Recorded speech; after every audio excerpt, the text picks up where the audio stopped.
സുനിൽ, പ്രിയങ്ക ഗാന്ധി പറഞ്ഞതുപോലെ കോൺഗ്രസിനൊരു പാഠം തന്നെയാണ് ദില്ലിയിലെ തെരഞ്ഞെടുപ്പ്. മാത്രമല്ല ഇന്ത്യ മുന്നണിക്കും. കാരണം തല്ലി തീർക്കൂ എന്ന് പരിഹസിക്കുന്ന രീതിയൊക്കെ ഇപ്പോൾ നമുക്ക് ഒമർ അബ്ദുള്ളയുടെ പ്രതികരണമൊക്കെ വന്നത് നമ്മൾ കണ്ടതാണ്. എന്താണ് ഇന്ത്യ മുന്നണിയിൽ ഇനി സംഭവിക്കാൻ പോകുന്നത്? ദില്ലി തെരഞ്ഞെടുപ്പ് ഫലം എങ്ങനെയാണ് സ്വാധീനിക്കാൻ പോകുന്നത്?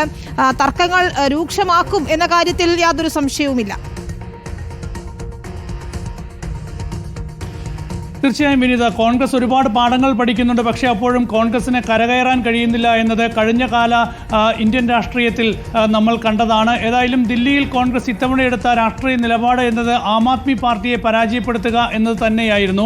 ആം ആദ്മി പാർട്ടിയെ പരാജയപ്പെടുത്തിയെങ്കിൽ മാത്രമേ ദില്ലിയിൽ രാഷ്ട്രീയമായി വളരാൻ കഴിയൂ എന്ന ഒരു രാഷ്ട്രീയ തീരുമാനമായിരുന്നു കോൺഗ്രസ് കൈക്കൊണ്ടത്. അതിൻ്റെ ഭാഗമായി ദില്ലിയിൽ തനിച്ച് മത്സരിക്കാൻ തീരുമാനിക്കുകയും പിന്നീട് രാഹുൽ ഗാന്ധിയും പ്രിയങ്ക ഗാന്ധിയും ഒക്കെ ആം ആദ്മി പാർട്ടിക്കെതിരെ വളരെ ശക്തമായ പ്രചരണം നടത്തുകയായിരുന്നു. വേണമെങ്കിൽ BJPക്ക് തുല്യമായ പ്രചരണവുമായി ദില്ലിയിൽ കോൺഗ്രസ് മുന്നോട്ട് പോയി എന്ന് തന്നെ പറയാം. ഏതായാലും കോൺഗ്രസിന്റെ സ്വാധീനം ആം ആദ്മി പാർട്ടിയുടെ പരാജയത്തിന് കാരണമായി എന്നൊന്നും വിലയിരുത്താൻ കഴിയില്ല. പക്ഷേ ചില സീറ്റുകളിലെങ്കിലും വേണമെങ്കിൽ കോൺഗ്രസ് പിടിച്ച വോട്ടുകൾ ആം ആദ്മി പാർട്ടിയുടെ സ്ഥാനാർത്ഥികളുടെ പരാജയത്തിന് കാരണമായി എന്ന് വേണമെങ്കിൽ നമുക്ക് വ്യാഖ്യാനിക്കാനാകും. പ്രത്യേകിച്ച് ഇപ്പോൾ ന്യൂദില്ലി മണ്ഡലത്തിലെ സാഹചര്യം എടുത്താൽ അവിടെ 3865 വോട്ടിനാണ് അരവിന്ദ് കെജ്രിവാൾ പരാജയപ്പെട്ടത്. അവിടെ കോൺഗ്രസ് പിടിച്ച വോട്ട് 4254.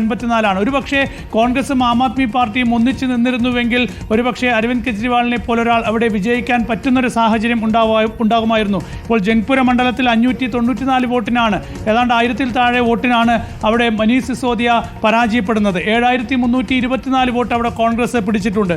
അതുപോലെ രാജേന്ദ്രനഗർ മണ്ഡലത്തിൽ 1551 വോട്ടിനാണ് BJP സ്ഥാനാർത്ഥി വിജയിക്കുന്നത്. 3997 വോട്ട് അവിടെ കോൺഗ്രസ് പിടിച്ചിട്ടുണ്ട്. അപ്പോൾ ഭൂരിപക്ഷത്തേക്കാൾ കൂടുതൽ വോട്ട് പല മണ്ഡലങ്ങളിലും കോൺഗ്രസ് പിടിച്ചൊരു സാഹചര്യം ഒരുപക്ഷെ ആം ആദ്മി പാർട്ടി കോൺഗ്രസ് സഖ്യം വന്നിരുന്നുവെങ്കിൽ കുറച്ചെങ്കിലും നില മെച്ചപ്പെടുത്താൻ ആം ആദ്മി പാർട്ടിക്ക് കഴിയുമായിരുന്നു. കഴിഞ്ഞ ലോക്സഭാ തെരഞ്ഞെടുപ്പിൽ കോൺഗ്രസും ആം ആദ്മി പാർട്ടിയും ഒന്നിച്ചാണ് ദില്ലിയിൽ മത്സരിച്ചത്. ഏതായാലും ഇത്തവണ BJPയുടെ മുന്നേറ്റം തന്നെയായിരുന്നു. എല്ലാ മേഖലകളിലും BJP വലിയ മുന്നേറ്റം തന്നെയാണ് നടത്തിയതെന്ന കാര്യത്തിൽ യാതൊരു സംശയവുമില്ല. പക്ഷേ ചില ഘട്ടങ്ങളിൽ, ഇത്തരം ഘട്ടങ്ങളിൽ പൊതുവായൊരു രാഷ്ട്രീയ തീരുമാനം എടുക്കുന്നതിൽ കോൺഗ്രസ് പരാജയപ്പെടുന്നു എന്ന കാര്യത്തിൽ യാതൊരു സംശയവുമില്ല. അത് മുൻപും പലയിടങ്ങളിലും കണ്ടതാണ്. ഹരിയാനയിലും കണ്ടതാണ് ഇത്തരമൊരു രാഷ്ട്രീയ സാഹചര്യം. കോൺഗ്രസ് ഏകപക്ഷീയമായി അവിടെ തീരുമാനങ്ങൾ എടുത്തു. ചില നേതാക്കളെ മാത്രം വിശ്വാസത്തിലെടുത്ത് ഹരിയാനയിൽ തീരുമാനങ്ങൾ എടുത്തത് തിരിച്ചടിയായി എന്നാണ് പിന്നീട് കോൺഗ്രസ് വിലയിരുത്തിയത്. ഏതായാലും അതിനുശേഷവും കോൺഗ്രസ് പാഠങ്ങൾ പഠിച്ചില്ല എന്ന വിമർശനം വളരെ ശക്തമായി തന്നെ കോൺഗ്രസിനകത്തും ഇന്ത്യ സഖ്യത്തിനകത്തും ശക്തമായി തന്നെ ഉയരുന്നുണ്ടായിരുന്നു. ഹരിയാനയ്ക്ക് ശേഷം മഹാരാഷ്ട്രയിൽ തിരിച്ചടിയേറ്റു.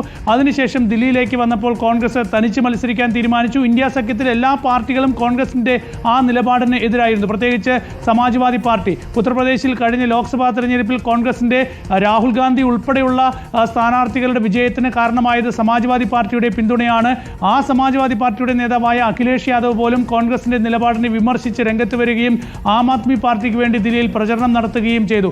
അതുപോലെ മറ്റ് ഇന്ത്യ സഖ്യത്തിലെ പ്രധാനപ്പെട്ട പാർട്ടികളൊക്കെ തന്നെ ആം ആദ്മി പാർട്ടിയെ പിന്തുണയ്ക്കണം, ഈ തെരഞ്ഞെടുപ്പിൽ ആം ആദ്മി പാർട്ടിക്കാണ് BJPയെ നേരിടാനുള്ള കരുത്ത് എന്ന ഒരു രാഷ്ട്രീയ തീരുമാനമാണ് എടുത്തത്. പക്ഷേ അപ്പോഴും കോൺഗ്രസ് അതിൽ നിന്ന് മാറി നിന്നു. കോൺഗ്രസിന്റെ പ്രതീക്ഷ എന്നത് തനിച്ച് മത്സരിച്ചാൽ 10% വോട്ട് സ്വന്തമാക്കാനാകും, നഷ്ടപ്പെട്ട പരമ്പരാഗത വോട്ടുകൾ തിരിച്ചു പിടിക്കുക. അങ്ങനെ ആം ആദ്മി പാർട്ടി ഈ തെരഞ്ഞെടുപ്പിൽ പരാജയപ്പെടുകയും BJP അധികാരത്തിൽ വരികയും ചെയ്താൽ പിന്നീട് ആം ആദ്മി പാർട്ടി ക്രമേണ ദില്ലി രാഷ്ട്രീയത്തിൽ നിന്ന് അസ്തമിക്കും.